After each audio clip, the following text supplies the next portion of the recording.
There were a lot of firsts, Connor, but when you look back on your rookie season, maybe 10 years from now, what do you think will stand out to you the most? Which memory?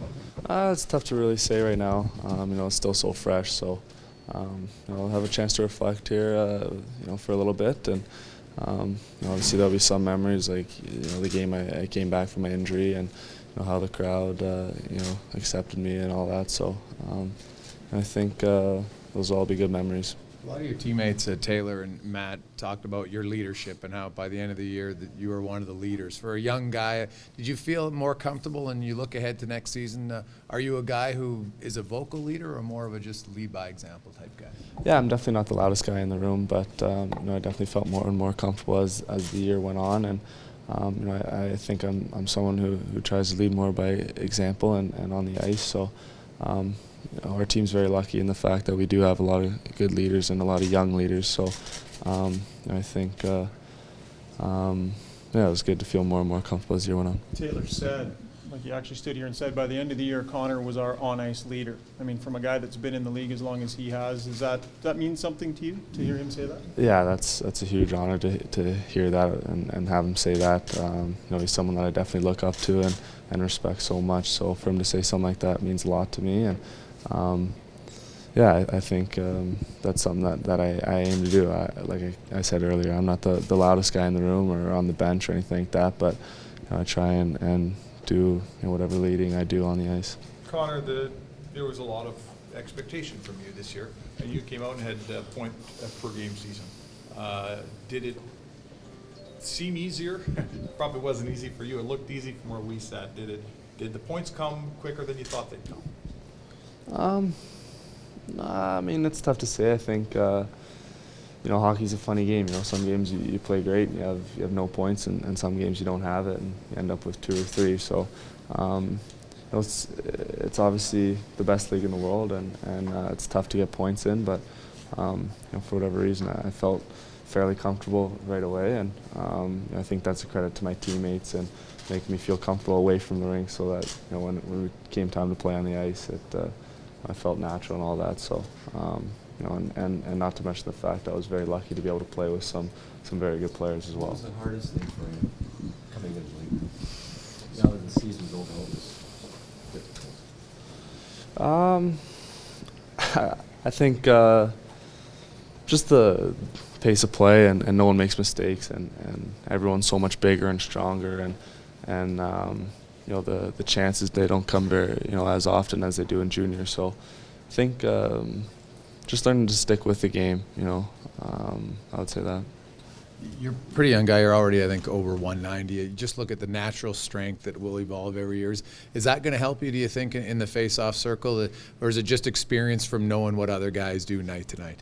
Yeah, I think both those things are going to help. You naturally get stronger and bigger as you get older. I think that's obvious. But, good summer training as well. That's obviously going to help. And not to mention just the experience and having gone against these guys a few times in the circle and in the corners and all that. I think all that is going to help. How do you process losing? I guess you're disappointing end of the season here, no playoffs, maybe a little bit unfamiliar territory for you. How do you process that personally? Did it bug you? Yeah, it eats me alive. I think if it doesn't, then you shouldn't really be here. I know that losing is something that has happened a lot here in Edmonton for a while now, and I think it just gets to a point where you have to just be so sick of losing that you can't do it anymore. So I think a lot of guys are definitely at that point, and I'm someone who definitely doesn't handle losing very well. So this year has definitely been hard on me, but I definitely hope that's something we can change next year. Is there anything you're going to focus on this offseason? Yeah, just getting bigger and stronger. I mean, faster, anything. I think that's pretty typical for everyone. What would you say that, when you look back over the season, what are the biggest things you've learned in the first year? That's a good question. It's tough to really say. I think the biggest thing is just learning how to be a pro.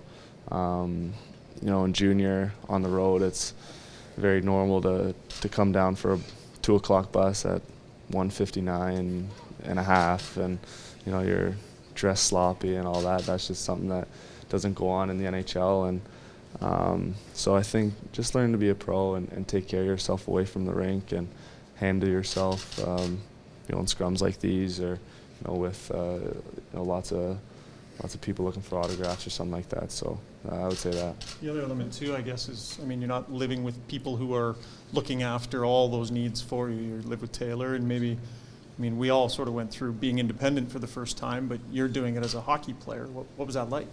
Yeah, it's definitely a different experience. I always say in junior that you're living away from home, but you're not really living on your own. You have your billets there to look after you, and I was very fortunate to have some of the best billets out there. So for me, living with Taylor and Luke, it definitely helped me. Just having those guys there. Luke kind of took care of the house, and obviously we had a good time as well. So.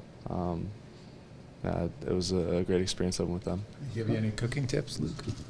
Yeah, whenever he's cooking, he tries to point out whatever he's doing, but it's tough to follow. He's pretty talented back there. Considering the games that you missed this year, how important will a World Championships be, World Cup? I mean, this is an opportunity for you to play some really high-end games. Yeah, I'm really excited about it. It's something to play for. It's tough, late in the year here where you don't have too much to play for. You don't have the playoffs on the line or anything like that. So definitely excited to play for a championship, whether that's at the World Championships or the World Cup. I think it'll be fun. You've asked you about the Rookie of the Year. Now the season's over. What do you think your chances are? Well, it's completely out of my hands now, so I don't really know what to expect. I thought I did some good stuff, but a lot of other rookies did as well. So it'll be interesting to see where they go with it, but it'll be I was happy with how things went, I guess. As they always leave this building with all the success they had, and it's Gretzky's building going into the new rink. There's a lot of expectations that that's going to be Connor McDavid's rink. How do you look forward to that challenge? Yeah, it's tough to really think about right now. But yeah, this building has so much history, and to celebrate it the other night like we did, it was very special. But I think it's kind of bittersweet, and the sweet end of that is going into Rogers Place and a beautiful new building, and a lot of hope and expectation. So I know everyone's excited for that, and we are as well as players. Is there one moment in your that kind of sticks out to you, maybe early on in the season, where it kind of hit you like this is what the NHL is all about? Yeah, there's a lot of different moments for everyone, and I think for me it was just kind of taking in warm up in St. Louis there. The first game, you're looking around and the crowd's already packed, and you're seeing guys that you kind of grew up watching and all that. So I think for me that was when it really hit me that you're in the big leagues. I think I've ever asked you, who were the guys did you have a favorite player growing up, and did you get to play against them this year, and was that kind of cool? My favorite player growing up was Sid, but I never got to play against him. But you got to play against Ovechkin and those kind of guys, and I think it's pretty cool when you're able to do that. One thing that you haven't talked about, it has, but not right now, is about the injury. As a pro athlete, it probably comes with the territory a little bit, but how does that play into when you think about this year? Yeah, I think it kind of gets lost that we are putting our bodies on the lines, and stuff does happen, and unfortunate for me that it did happen in my first year in the NHL, but I've kind of moved on from it. How could you not? It was so long ago, so it's unfortunate, like I've always said, but in the grand scheme of things, everything kind of happens for a reason, and for me, I think it was a good chance to learn a little bit more about the game and watch from a different angle, and so just try and take the positives of it.